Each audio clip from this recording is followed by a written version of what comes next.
দর্শক, বিএনপির বর্ধিত সবার খবর সংগ্রহে কাজ করছেন আমাদের সহকর্মীরা। সেখানকার পরিস্থিতি জানাতে সরাসরি যুক্ত হচ্ছেন সহকর্মী সাইফুল রিপন ও নিয়াজ মোর্শেদ। আমি প্রথমেই চলে যাব সাইফুলের কাছে। সাইফুল, জাতীয় নির্বাচন ঘিরে তৃণমূল কর্মীদের কি বার্তা দেয়া হচ্ছে এবং যারা উপস্থিত আছেন নেতাকর্মীরা তারা আসলে কি বক্তব্য দিচ্ছেন, সব মিলে যদি জানাতেন। প্রথম অধিবেশন কিন্তু ইতিমধ্যেই শেষ হয়েছে এবং এই মুহূর্তে মধ্যাহ্নভোজের বিরতি চলছে এবং প্রথম পর্বে দলের ভারপ্রাপ্ত চেয়ারম্যান তারেক রহমান যেটি বলেছেন যে জাতীয় নির্বাচনকে কেন্দ্র করে দলের যে সাফল্য সেই সাফল্য ধরে রাখতে কিন্তু জাতীয় ঐক্যকে ধরে রাখার প্রতি বিশেষ নজর দেওয়ার প্রতি দলীয় নেতাকর্মীদের প্রতি নির্দেশনা দিয়েছেন এবং যেটি বলেছেন যে নির্বাচনেও ভালো ফলাফলের জন্য দলের ভেতরে যে ঐক্যটা জরুরি সেটি সবাইকে মনে রাখতে এবং সেই হিসেবে চলতে এবং যে অন্তর্বর্তী সরকারের প্রতি যেই আহ্বান জানিয়েছেন তারা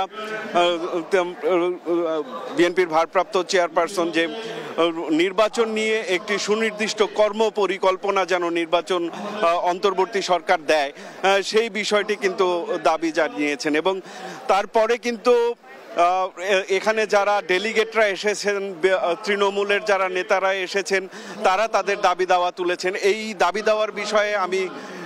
ছাত্র দলের সাবেক সভাপতির কাছে আমরা জানতে চাইবো যে যারা তৃণমূল থেকে নেতৃত্বরা এসেছেন তারা আসলে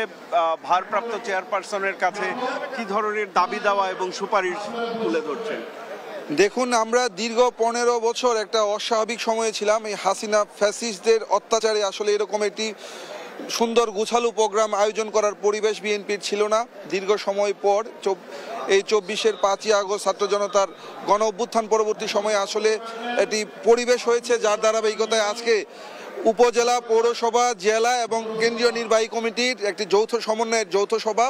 সেই যৌথ সভায় মূলত আমাদের নেতা দেশনায়ক জনাব তারেক রহমান তৃণমূলের নেতাদের কথা শুনছেন এবং তৃণমূলের নেতারা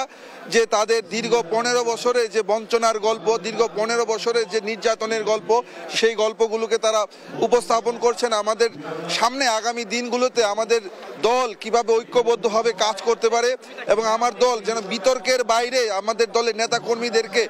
কোনো রকম বিশৃঙ্খল কোনো কর্মকাণ্ড বা সামাজিকভাবে যেন আমাদেরকে একটি খারাপ পরিবেশের দিকে যেতে না হয়, সবাইকে সুশৃঙ্খল থাকার জন্য, ঐক্যবদ্ধ থাকার জন্য আমাদের নেতা তৃণমূলের নেতাদেরকে বার্তা দিচ্ছেন এবং আজকের এই প্রোগ্রামের মাধ্যমে সর্বোপরি আমরা একটি গ্রহণযোগ্য অবাধ সুষ্ঠু নির্বাচনের দাবি জানাচ্ছি। অসংখ্য ধন্যবাদ আপনাকে। আপনি যেমনটি শুনছিলেন যে বিএনপির ভারপ্রাপ্ত চেয়ারম্যান তারেক রহমান যেটি বলেছেন যে নির্বাচনের সফলতা আনার জন্য যে নেতাকর্মীদের ঐক্য ধরে রাখা এবং সুশৃঙ্খলতা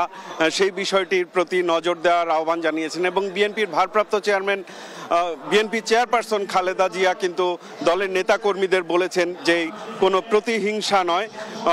এবং প্রতিশোধ নয়, বরং ভ্রাতৃত্ববোধের মধ্য দিয়েই আগামীর বসবাসযোগ্য একটি বাংলাদেশ গড়ে তুলতে চায় বিএনপি এবং সেই লক্ষ্যে বিএনপি নেতাকর্মীরা যেন কাজ করে। আমাদের এই সভাস্থলের অন্য প্রান্তে রয়েছেন আমাদের সহকর্মী নিয়াজ মোর্শেদ। আমরা সেখানকার পরিস্থিতি জানব যে সেখানকার যারা তৃণমূলের নেতৃত্ব রয়েছেন, যারা এই সভায় অংশগ্রহণ করছেন, তারা কি বলছেন। নিয়াজ,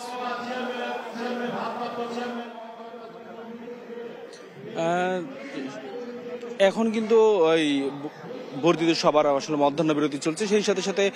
ইউনিয়ন পর্যায়ে, জেলা পর্যায়ে এবং মহানগর পর্যায়ে যারা নেতারা রয়েছেন তাদের আসলে বক্তব্য চলছে পাশাপাশি। যদিও আপনার বিএনপির ভারপ্রাপ্ত চেয়ারম্যান তারেক রহমান বলছেন আজকে ইউনিয়ন পর্যায়ে যারা তৃণমূল পর্যায়ে যারা নেতাকর্মী রয়েছেন তাদের কথা শুনবেন, সেক্ষেত্রে এই মধ্যাহ্নভোজের যে বিরতিটি রয়েছে সেটি আসলে শৃঙ্খলা মোতাবেক আপনার করার তিনি নির্দেশনা দিয়েছেন এবং সেই সাথে আজকে কোনো রকম কোনো সময়ক্ষেপণ না করে যেন সবার বক্তব্য শুনতে পারেন তেমনটি আসলে তিনি বলেছেন এবং সেইভাবেই কিন্তু আসলে আপনার একদিকে মধ্যাহ্নভোজ চলছে এবং একদিকে আপনার আর এই তৃণমূল পর্যায়ে যারা নেতাকর্মী রয়েছে তাদের কিন্তু আসলে বক্তব্য শুনছেন। আমরা একটু বলবো, এর আগেই কিন্তু আপনার তারেক রহমান এবং বিএনপির যে চেয়ারম্যান বেগম খালেদা জিয়া তিনি কিন্তু আসলে কথা বলেছেন এবং ক্ষুদ্র ক্ষুদ্র যে স্বার্থ রয়েছে সেটিকে আসলে জলাঞ্জলি দিয়ে যেন দেশ এবং রাষ্ট্র গঠনের জন্য ঐক্যবদ্ধভাবে কাজ করতে পারে এমনটি তিনি আহ্বান জানিয়েছেন। আমরা একটু কথা বলবো, কিছুক্ষণ আগে দেশনেত্রী খালেদা জিয়া এবং সেই সাথে আপনার তারেক রহমান দুইজনই আর কি আপনার বক্তব্য দিয়েছিল এবং যদি একটু বলি আসলে আপনারা তাদের কাছ থেকে কি নির্দেশনা পেলেন। আমাদের নেতা তারেক রহমান যে নির্দেশনা দিয়েছেন, আমাদেরকে বলেছেন যে আমরা ঐক্যবদ্ধ থাকি এবং যারা বিগত আমলে জেল জুলুম নির্যাতনের শিকার হয়েছেন তাদেরকে যেন দল মূল্যায়ন করে এবং যারা বিগত আমলে সুবিধাভোগী তাদেরকে যেন দলে অনুপ্রবেশ করানো না হয়, সেই বার্তাটাই মূলত তারেক রহমান দিয়েছেন। এবং বিএনপি একটা নির্বাচনমুখী সংগঠন এবং অচিরেই যাতে নির্বাচন দেয় সেই জন্যই